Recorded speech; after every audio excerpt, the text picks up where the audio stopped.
ไอ้ยังเจ้าคือบ่ให้ลูกสาวเอาผัวนะมุกไอ้มักเพิ่นว่ามีไผมักย้อนว่าบ่ให้ลูกสาวเอาผัวถ้าแม่คนมักก็ให้บ่เออต้องเอาห้ำอ่อนๆบ่น้องโอ้ถ้าห้ำแข็งก็คือหมู่เจ้าบ่กินเนาะวิถีชีวิตน้องสาววานลูกคำผาบ่มีพ่อบ่มีแม่เลยตั้งแต่อายุ5 ปีเด้อทุกคนบ่มีพ่อแม่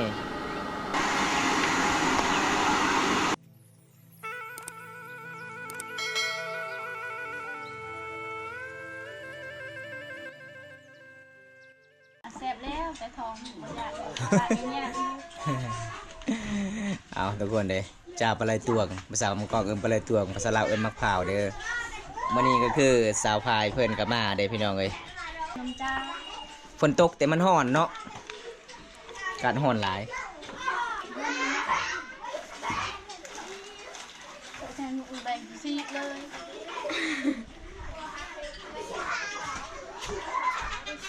เกาดอกหอมไอ้เอาอยู่ก่อนถึงจะเกมเขาต้องเต็มดานเย้บอยเชียร์ที่มึงแต่บอย เดี๋ยวบ่อยจังเกลือ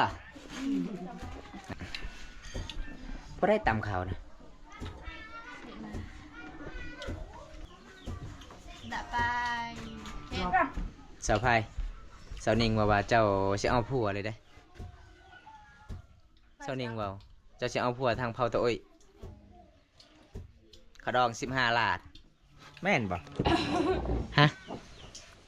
แม่นบ่แม่นแล้วเจ้าจะเอาอยู่เอาผัวบ่าวหมู่บ้านได้ซะบ่มีเอาจุดทาเบิ่งสาวนิ่งนี่ขะดอง15 ลาดเขาไปมันแล้ว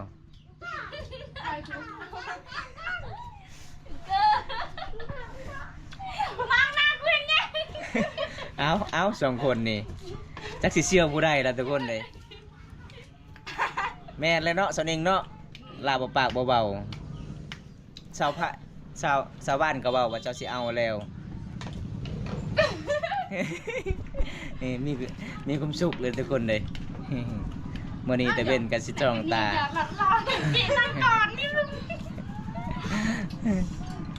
หยอกน้องจนตกใจทุกคนเลยว่าสิเอาผัวแล้ว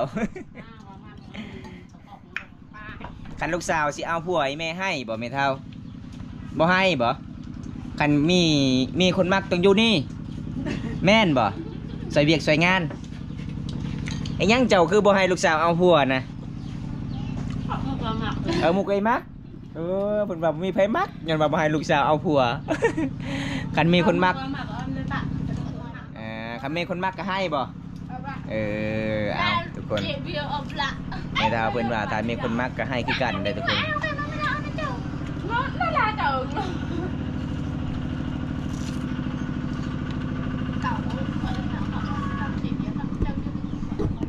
การห่อนหลายพวกใดก็จะกินสมกินเมียงเบิ่งสาวพายกินนี่น่าสิแซ่บหลายเด้อสาวพายคันคนไทยเบิ่งเจ้ากินนี่โอ้ยเขาย่านเด้ทางคนไทยกินคือเจ้ากินนี่จิบทองแน่นอนหมู่บ้านนี่บ่มีห้องน้ำบ่มีบ่ห้องน้ำเจ้าบ่มี โอ้ยจะกินหลายนี่น้องเอ้ยบ่มีน้ำบ่มีน้ำประปาเนาะน้ำสิอาบก็บ่มีโอ้ยต้องไปอาบน้ำบาดาลพี่น้องเอ้ยบ่มีน้ำห้วยหมู่บ้านนี้เป็นหมู่บ้านอยู่กับตีนภูเขานอกจากเมืองนองก็ประมาณ28 กิโลเด้อทุกคน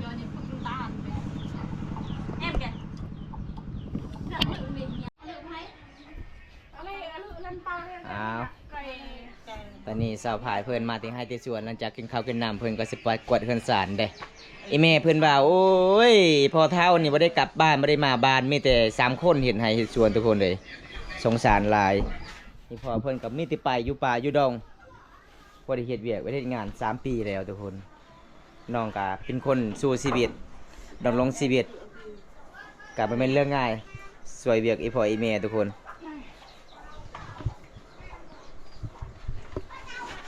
จะไปปลูกมันมื้อนี้ป่ะเสียหญ้าปลูกมันเขาเจ้าไปส่งให้งานหรือเปล่าเอาให้งานไปส่งให้งาน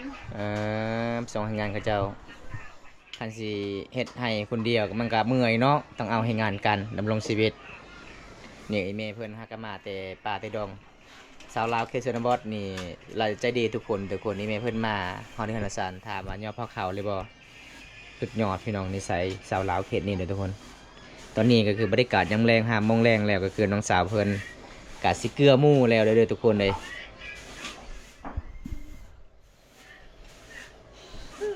หลังจากฝนตกประมาณ10 นาทีอากาศเริ่มร้อนอีกแล้ว เอาสาวพายว่ามีหมู่เจ้า60 โตแม่นบ่หมู่เจ้า60 โตเลยบ่ งงอีกได้สาว บ่มีเนาะคือสาวโสดบ้านสะบึกขอถามว่าหมู่เจ้าจักโต1 คนล่ะเบา สบายดีแล้วกัน ครับขอถามว่าอายุเจ้าจักปี6 ปี แฮมมาไก่ปื้ดเต็ม6 ปีอายุอัน สาวอาบาบบ้านสะบึก นี่แหละบางแก นี่สาวอาบาบน้องพ่อเย็นหั่น การตู้เย็นจ้าเอ็มเอาหมอเย็นๆกินบ่ น้องลาวเอาจะหน่อยสาวบ้านจะหน่อยสาวพายไปเฮ็ดงานคือกันอายุเจ้าจักปี5 ปี หมู่เจ้าจักโต1 คนคือกันได้อจะเบาเด้อ เอาทุกคนไปเบิ่งสาววานเพิ่นกับสิเกลือหมู่ก่อนบริการยามแรงหอดไปเราเวลาเลยทุกคนเลยนี่เขตชนบทบ้านตะลิงหมู่บ้านนี่น้องกับสิเกลือหมู่ก่อนพาพี่น้องเลยเพิ่นครัวน้องเนี่ยเป็นตาย่านหลายเด้ขันฝนตกนี่อยู่บ่ได้เลย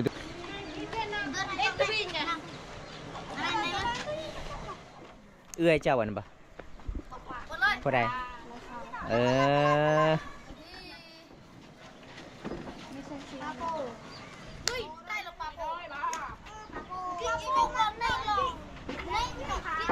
อันนี้มาหมูเจ้าป่ะ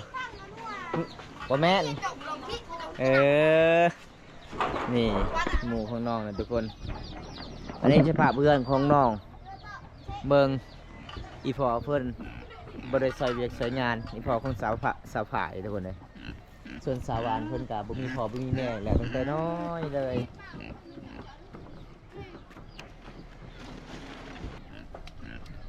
วิธีเกลือหมูเจ้านี่ ต้องเอาห้ำอ่อนๆบ่น้องโอ้ถ้าห้ำแข็งก็คือหมูเจ้าบ่กินเนาะตอนนี้น้องสาวเพิ่นก็สิเกลือหมูก่อนวิธีเกลือหมูต้องเอาสะดุ้งแบบนี้ก่อนนะทุกคนวิธีชีวิตน้องสาววานลูกคำผ่าบ่มีพ่อบ่มีแม่เลยตั้งแต่อายุ5 ปีเด้อทุกคนบ่มีพ่อแม่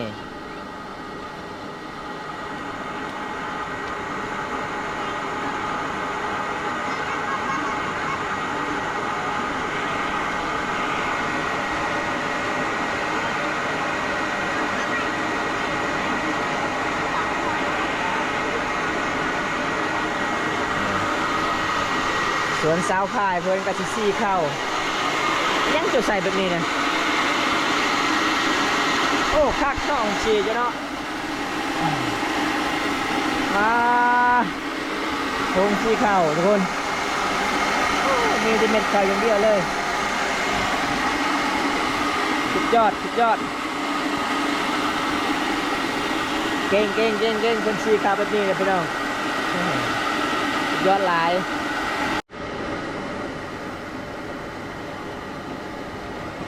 อันนี้น้องก็สิเลือกเอาหำตัวอ่อนๆนะพี่น้องถ้าหำแข็งก็คือหมูของเพิ่นกินบ่ได้ต้องเกลือเลือกตัวอ่อนให้หมูใหญ่ไวแล้วก็เป็นตุ้ยไวพี่น้องเลยบอกอ่อนเลย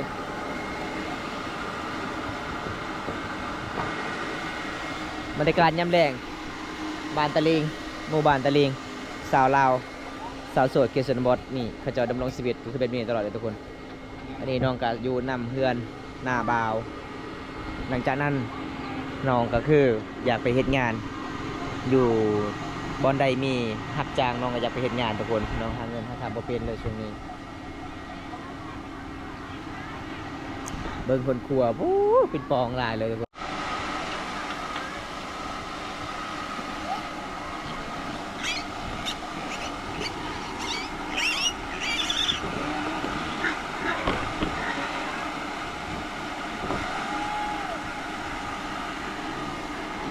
ำนี่น้องกาซิเกลือแล้วพี่น้องพี่น้องเลยต้องจับแบบนี้บ่เขาเลยคิดว่าเจ้าไซมันเลยน้องต้องคอยจับแบบนี้ถ้าไซเบิร์ดก็คือหมู่ของเพื่อนกาซิเขากินเบิดเดียวเลยทุกคน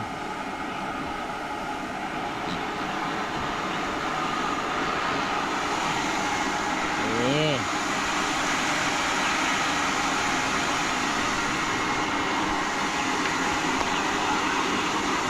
ตุยเนาะหมูเจ้าเนาะตุยขนาดเลย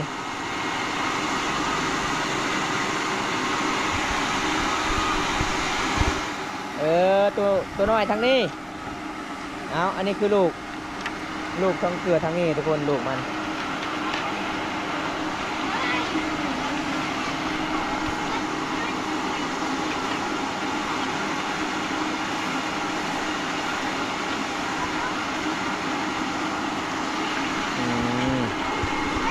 สูตรของเพื่อนกับไม่ธรรมดาอันนี้สลับลูกท่านนั่นก็คือสลับแม่ถ้ากินน้ำกันก็คือยานลูกหมูกินโบอิ่มทุกคน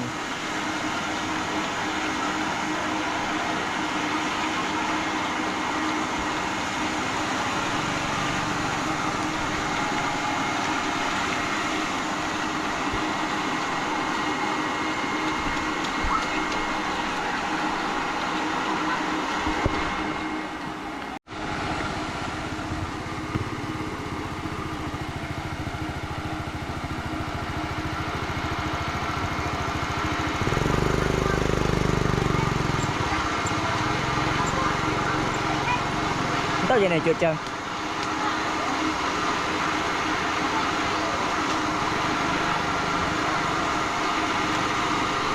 แล้วหมูจะบ่อิ่มแล้วบัดนี้เบิดแล้วเด้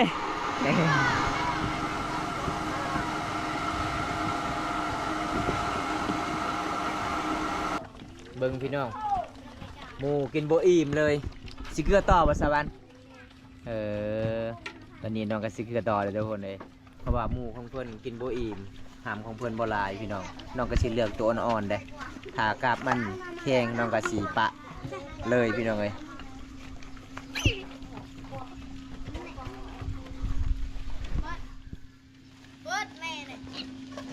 เมื่อยเนาะจังวันนี้เนาะสองเถื่อคือหมูคันเท้าเกลือแบบนี้มันบุกินบ่โอ้มันแข็งลายทุกคนเลยมันไม่ได้กินเลยทุกคนเมื่อนี้1 วัน 2 เทื่อน้องเกลือหมูพี่น้องเลยเพราะว่าหมูน้องกินโบอิ่มเพราะว่าน้องกะดำรงชีวิตอยู่นำนาบ่าวนาสาวพ่อแม่จากไปตั้งแต่น้อยเลยบ่เห็นหน้าพ่อทุกคนตอนนี้น้องอายุ16 ปีเด้อทุกคนเลย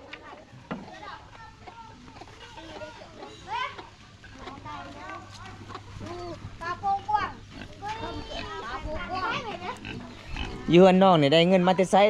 ซื้อหงสีน้องไข่มันละซื้อหงสีเบิดนี่ล่ะทุกคนเลยน้องก็คือได้หงสีย้อนว่าเฮ็ดมันเฮ็ดสวนซอยนาซาวและกานาบ้าวตอนนี้นาบ้าวของเพิ่นไม่ได้อยู่บ้านทุกคนเลยไปตลอดเลยน้องก็เลยซอยนาซาวเฮ็ดให้เฮ็ดสวนก็คือไข่มันสำปะหลังซื้อหงสีเข่าพอเสียเวียดสวยงานแต่เงินของน้องขาดพัดลมทุกคนเลยขาดพัดลม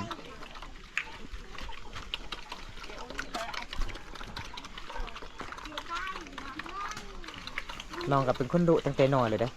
หลังจากไอ้พ่อแม่จากไปน้องก็ต้องเรียนรู้วิถีชีวิตดำรงชีวิตตัวเองพออยู่หลอดได้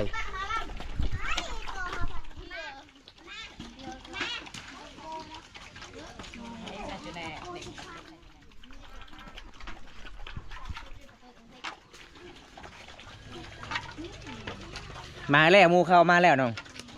ผู้มูเข้ามาแม่มูเจ้าบูแม่นบ่ส่วนหลายเคชนบทนี่เขาเจ้าเลี้ยงหมูเลี้ยงเป็ดเลี้ยงไก่เขาเจ้าต้องป้อแบบนี้เลยทุกคนบ่ได้เฮ็ดคอกเลยมันบ่คือเขตหมู่บ้านบอมตาต้องเฮ็ดคอกจะมีไก่ต้องเฮ็ดคอกมีหมูมีหยังต้องเฮ็ดคอกปะไว้แบบนี้มันบ่ได้ทุกคนเลยช่วงนี้ก็คือเขาเจ้ากระปุกมันสำปะหลังเพราะว่าเขตนี้ถ้าพอได้เฮ็ดสวนมันสำปะหลังต้องเฮ็ดหัวอ้อมข้างๆหลังจากนั้นเขาเจ้ามีสัตว์ต้องปล่อยไปเลยพี่น้อง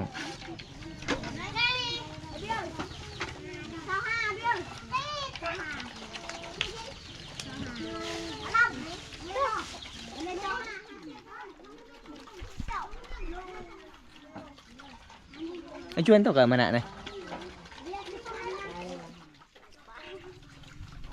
Mana ada kan?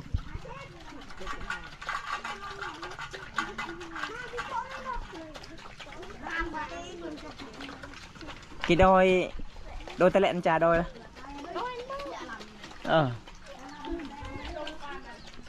Đây.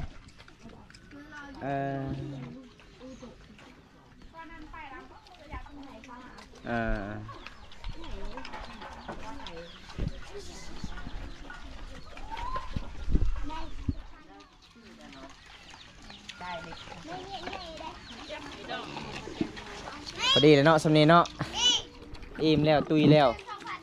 เบิ่งทุกคนอันนี้ประมาณจักเดือนนี่สาวสวัสดิ์จักเดือนหมู่เจ้านี่นะ2 เดือนโอ้ไวขนาดทุกคน